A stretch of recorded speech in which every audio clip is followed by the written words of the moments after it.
قرآن حکیم نے بھی سورہ آل عمران کے آخری رکوع میں ذکر کو سب سے پہلے اور سب سے اہم عامل کی حیثیت سے شمار کیا۔ چنانچہ اس کی پہلی آیت جو ہے سورہ آل عمران کے آخری رکوع کی، اس میں تو وہی مضمون جو میں بیان کر چکا وہ آیا ہے، ان فی خلق السماوات والارض واختلاف اللیل والنہار لآیات لأولی الالباب، یقیناً آسمانوں اور زمین کی تخلیق میں اور دن اور رات کے الٹ پھیر میں نشانیاں ہیں ہوش مندوں کے لیے۔ ان کے ذریعے سے انسانی شعور کے اندر وہ معرفت رب اجاگر ہوگی۔ وہ پہلا مرحلہ اب اس نے طے کر لیا، وہ ڈورمنٹ معرفت اب ایکٹیویٹ ہو گئی۔ اب مزید فکر کا مرحلہ ہے جو اگلی آیت میں آیا ہے، الذین یذکرون اللہ قیاما وقعودا وعلی جنوبہم ویتفکرون فی خلق السماوات والارض ربنا ما خلقت ھذا باطلا سبحانک فقنا عذاب النار۔ یعنی تفکر جو ہے، ویتفکرون فی خلق السماوات والارض، وہ تفکر کرتے ہیں، غور و فکر کرتے ہیں آسمان اور زمین کی تخلیق میں، لیکن اس تفکر کے ساتھ لازماً ذکر، اور ذکر مدام، ذکر بھی وہ کہ جو مستقل ہو، ہر حالت میں ہو۔ الذین یذکرون اللہ قیاما وقعودا وعلی جنوبہم، وہ لوگ کہ جو اللہ کو یاد رکھتے ہیں، اللہ کا ذکر کرتے ہیں، کھڑے ہوئے بھی، بیٹھے ہوئے بھی، اور اپنے پہلوؤں کے بل یعنی لیٹے ہوئے بھی۔ اب ان تین کے سوا تو کوئی پوزیشن انسان کی نہیں ہے، اسی کا نام ہے دوام ذکر۔ اور اس کے ساتھ اگر وہ تفکر کرتے ہیں تو ان کا فکر اگلی منزل تک پہنچتا ہے۔ تو پہلی شے تھی فکر انسانی کی صحیح رخ پر مزید پیش قدمی اور پیش رفت، اور اس کے لیے لازم ہے ذکر و فکر کا امتزاج۔ دوسری چیز کو لیجئے عمل کی درستی۔ اس عمل کی درستی کے لیے اللہ تعالی کے ساتھ ایک گہرے تعلق کی ضرورت ہے، اس لیے کہ صبر کی بحث میں یہ مضامین شاید آپ کے سامنے آ گئے ہو کہ صبر، جہاں مصیبت پر صبر ہوتا ہے، تکلیف پر صبر ہوتا ہے، اللہ کے احکام پر جمنا یہ بھی صبر ہے، نفس کی خواہشات کی باغ کو تھام کر رکھنا، کھینچ کر رکھنا یہ بھی صبر ہے، اور استقامت، کسی شے پر قائم رہنا یہ بھی صبر ہے۔ تو عمل صحیح پر استقامت کے لیے وَاصْبِرْ وَمَا صَبْرُكَ إِلَّا بِاللَّهِ، اس صبر کی سب سے اہم جو بنیاد ہے، اس کا جو سب سے بڑا ذریعہ ہے، اس کا جو سب سے بڑا سہارا ہے، وَمَا صَبْرُكَ إِلَّا بِاللَّهِ، اس کے لیے ضرورت ہے ایک گہرے تعلق کی کہ اللہ کے ساتھ ایک ایسا تعلق برقرار رہے جو نہ صرف گہرا ہو بلکہ دائم و قائم، مسلسل۔ ذرا ظہول ہوگا تعلق مع اللہ میں، ذرا کمی آئے گی، شیطان کا وار کاری ہو جائے گا۔ اسی کو حضور نے حدیث میں یوں تعبیر کیا ہے تمثیلاً کہ جو دل اللہ کی یاد سے غافل ہے، اس پر فارسی کا وہ مقولہ بھی ہے کہ خانہ خالی را دیو میں گیرت، گھر خالی رہے تو جنات اس پر دیو جو ہے آ کر قبضہ جما لیتے ہیں۔ تو خانہ قلب جو ہے اگر یاد خدا بندی سے خالی ہو گیا تو شیطان ابلیس لعین اپنی تھوتنی ٹکا دیتا ہے۔ یہ لفظ آتا ہے سور کے منہ کے لیے تھوتنی، جس طرح اس کا نکلا ہوا سا منہ ہوتا ہے آگے، تو یہ لفظ استعمال کیا گیا کہ وہ اپنی تھوتنی انسان کے دل پر جما کر اور پھوکے مارنی شروع کر دیتا ہے۔ تو شیطان کو موقع ہی تب ملتا ہے جب انسان کے تعلق مع اللہ کے اندر کمی، وہ خانہ بالکل خالی ہو گیا ہو یا اتنا ضعیف ہو گیا ہو کہ کل عدم ہو جائے، گویا کہ نہیں۔ تیسری چیز کی طرف آئیے، روحانی ترقی۔ روحانی ترقی کے لیے میں ایک اصطلاح کے سامنے لا رہا ہوں، اس سے مراد کیا ہے؟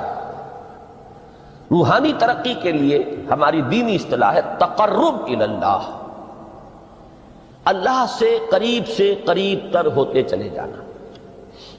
اس پر میرا ایک کتابچہ بھی ہے، تقرب الی اللہ کے 2 مدارج، 2 درجے، جو در حقیقت ایک حدیث نبوی علیہ الصلوۃ والسلام ہی پر مبنی ہے کہ حضور نے ایک درجہ قرار دیا ہے تقرب بالفرائض، فرائض کے ذریعے سے انسان اللہ کا قرب حاصل کرے۔ ایک ہے تقرب بالنوافل، نوافل کے ذریعے سے اللہ کا قرب حاصل کرے۔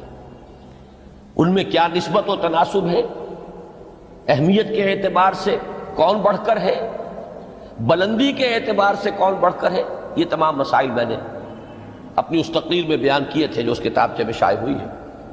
اس وقت میں اس کی تفصیل میں نہیں جا رہا، صرف یہ تذکرہ اس لیے کر رہا ہوں کہ جن کو بھی خواہش ہو جائے وہ اس کا مطالعہ کرے۔ ہماری اس وقت کی گفتگو سے وہ کتابچہ اس جگہ پر منسلک ہوگا۔ تو تقرب الی اللہ، یہ تقرب کوئی فزیکل فینومینن نہیں ہے، جسمانی یا مادی مسئلہ نہیں ہے۔ اللہ سے قرب یہ نہیں ہے کہ کوئی کروڑوں میل کا فاصلہ ہے، اب ہمیں کوئی رسی پر چڑھنا ہے اوپر بڑی محنت اور مشقت سے۔ فصل تو ہے ہی نہیں، فاصلہ ہے ہی نہیں، بعد ہے ہی نہیں۔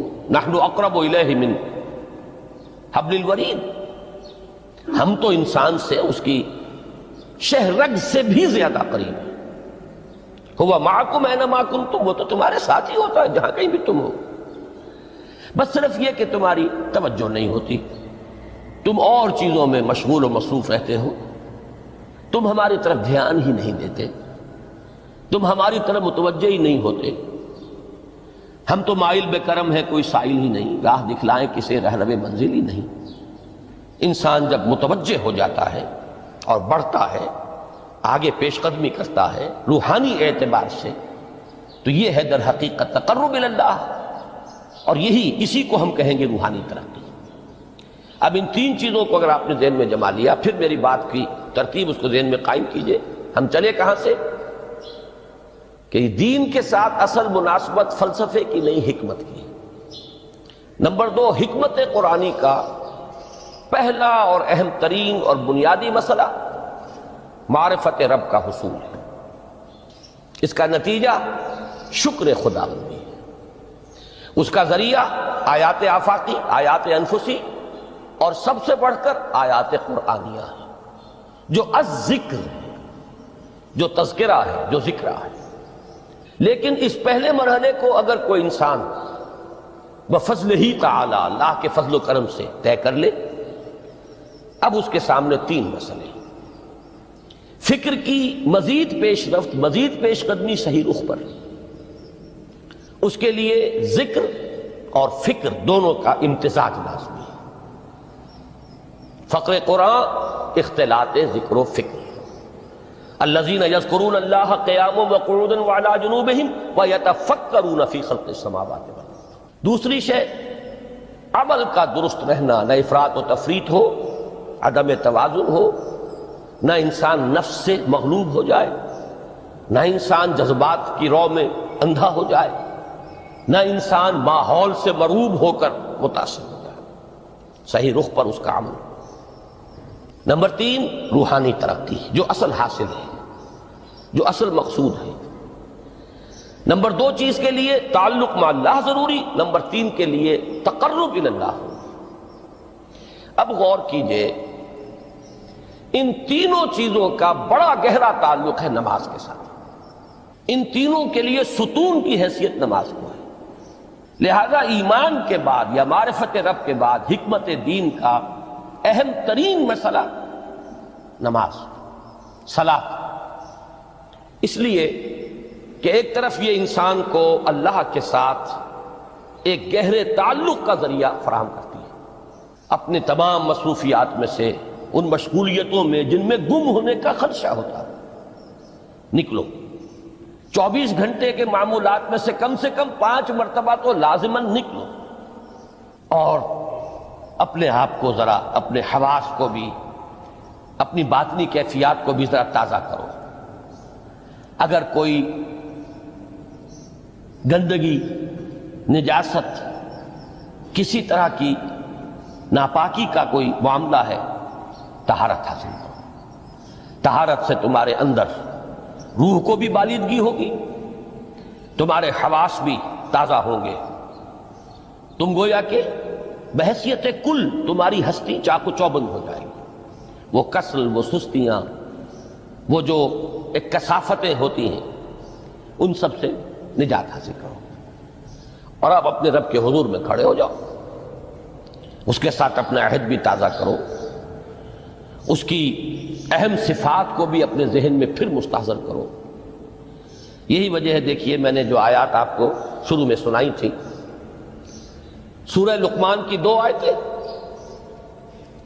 پہلی آیت میں اس کا ترجمہ کر چکا، دوسری آیت وَلَقَدْ وَإِذْ قَالَ لُقْمَانُ لِابْنِهِ وَهُوَ يَعِظُهُ يَا بُنَيَّ لَا تُشْرِكْ بِاللَّهِ إِنَّ الشِّرْكَ لَظُلْمٌ عَظِيمٌ۔ اس کے بعد درمیان میں کچھ مضمون آ کر پھر وہ آیہ مبارکہ آئی، یا بنی اقم الصلاۃ وامر بالمعروف وانہ عن المنکر واصبر علی ما اصابک۔ گویا کہ اہم ترین چیز، بنیادی ترین چیز، اللہ کو محض پہچان لینا کافی نہیں ہے، یاد رکھنا ضروری ہے۔ اللہ یاد رہے گا تو فکر صحیح آگے بڑھے گا، اللہ یاد رہے گا اور اس کے ساتھ ایک گہرا تعلق جو ہے برقرار رہے گا تو عمل درست رہے گا۔ بالکل یہی بات سورہ طٰہٰ میں جو پہلی وحی حضرت موسیٰ علیہ السلام پر ہوئی، اور پہلا مخاطبہ ہے، چونکہ حضرت موسیٰ کو یہ انبیاء کرام کے مقدس گروہ میں ایک امتیازی حیثیت حاصل ہے کہ ان سے براہ راست گفتگو ہوئی ہے، اگرچہ صرف ایک پردہ تھا، اوٹ من ورائے حجاب گفتگو ہوئی ہے، لیکن یہ کہ کوئی فرشتے کا درمیانی جو ہے وہ لنک نہیں تھا، براہ راست اللہ تعالیٰ نے حضرت موسیٰ علیہ السلام سے کلام فرمایا۔ کلم اللہ موسیٰ تکلیما، موسیٰ سے تو اللہ نے کلام فرمایا جیسے کہ کلام کیا جاتا ہے۔ تو پہلا مخاطبہ ہے، یہ پہلا مکالمہ ہے، پہلی وحی کہیے، اسی میں یہ الفاظ بھی موجود ہیں، اننی انا اللہ لا الہ الا انا فاعبدنی واقم الصلاۃ لذکری۔ یہ گویا کہ حکمت قرآنی کا ایک بہت بڑا خزانہ ہے یہ آیت مبارکہ، کہ خود حضرت موسیٰ علیہ السلام کو جو ہدایت دی جا رہی ہے، میں ہوں، میں اللہ، اننی انا اللہ لا الہ الا انا، میرے سوا کوئی معبود نہیں، فاعبدنی، بس میری بندگی، میری عبادت، میری پرستش، میری محبت، اس کو اختیار کرو۔ وَأَقِمِ الصَّلَاةَ لِذِكْرِي، اور نماز کو قائم رکھو میری یاد کے لیے۔ بلکہ اسی سلسلہ کلام میں آگے چل کر سورہ طٰہٰ میں آتا ہے، کافی گفت و شنید کے بعد جب حضرت موسیٰ نے کچھ معذرت بھی کی، کچھ دعائیں بھی کی، اللہ نے ایک دعا قبول بھی کی کہ ان کے بھائی کو بھی شریک کر دیا، حضرت ہارون کو بھی۔ اس کے بعد پھر جب فرمایا کہ اب جاؤ فرعون کی طرف، تو اس میں فرمایا وَلَا تَنِيَا فِي ذِكْرِي، اور دیکھنا یہ جو عظیم مشن تمہارے کندھے پر آ گیا ہے، بڑا بھاری اور کٹھن ایک فرض ہے جو تم پر عائد ہو گیا ہے، اس کے لیے سب سے بڑی تمہارے پاس جو قوت کا ذریعہ ہے وہ نماز ہے۔ اقیم فلا تنیا عن ذکری، میری یاد میں کبھی غفلت نہ کرنا، اس میں کبھی کوئی کمی نہ آنے دینا۔ جیسا کہ میں نے عرض کیا تھا کہ جیسے ہی وہ تعلق جو ہے کمزور پڑتا ہے یا منقطع ہو جائے معاذ اللہ، تو پھر انسان گویا کہ شیطان کے لیے ایک لقمہ تر بن جاتا ہے۔ اب آپ غور کیجئے، تیسری شے تقرب الی اللہ، اس کے حوالے سے بھی جو فرائض اور نوافل کی بات ہے اس کو اس وقت ذہن سے نکال کر یہ سمجھیے کہ اس میں نماز کا کیا مقام ہے، اس لیے کہ نماز فرض بھی ہے، نماز نفل بھی ہے، وہ تو ان دونوں میں شریک ہو جائے گی۔ اب اس کو لفظ صلاۃ کے حوالے سے آپ ان دونوں چیزوں کو سمجھیے۔ صاد لام واو یا یہ چونکہ حروف علت ایک دوسرے سے بدلتے رہتے ہیں، یہ جو مادہ ہے اس کی جو خالص لغوی اصل ہے، جو خالص عربی زبان میں اس کا بنیادی مفہوم ہے، وہ آگ جلانا یا آگ تاپنا یا آگ سینکنا، حرارت حاصل کرنا۔ لہذا بار بار آتا ہے جہنم کے ذکر میں اسلوہا، اب جلو اس میں، تاپو اس کو، یہ سینکے گی تمہیں۔ بلکہ تفتلون کا لفظ آیا ہے حضرت موسیٰ کے کلام میں، جب وہ گئے تھے کوہ طور پر، جب پہنچ گئے تو تھے آگ کی تلاش میں، لعلکم تفتلون، تو اپنے اہل خانہ سے یہی کہا تھا کہ مجھے کہیں وہ روشنی نظر آ رہی ہے، غالباً کوئی وہاں سے آگ مل سکے گی، ورنہ یہ کہ کوئی رہنمائی کو رستہ مجھے مل سکے گا، میں وہ آگ لے آؤں گا، کوئی چنگاری وہاں سے لے آؤں، لعلکم تفتلون، تاکہ تم، اب یہ اصطلاح در حقیقت باب افتعال ہے، اور یہ تے یہاں پر توئے کی شکل اختیار کر گئی، تا نے توبن کی صورت اختیار کی صاد کی وجہ سے۔ بہرحال اس کا سب سے بنیادی مفہوم جو ہے وہ ہے تاپنا، سکائی حاصل کرنا، حرارت۔ اس کے حوالے سے سمجھ لیجئے کہ سب سے بنیادی تعلق اس کا جو ہے وہ روح کے ساتھ ہے۔ روح میں محبت خداوندی کی آگ اگر ٹھنڈی پڑ گئی ہو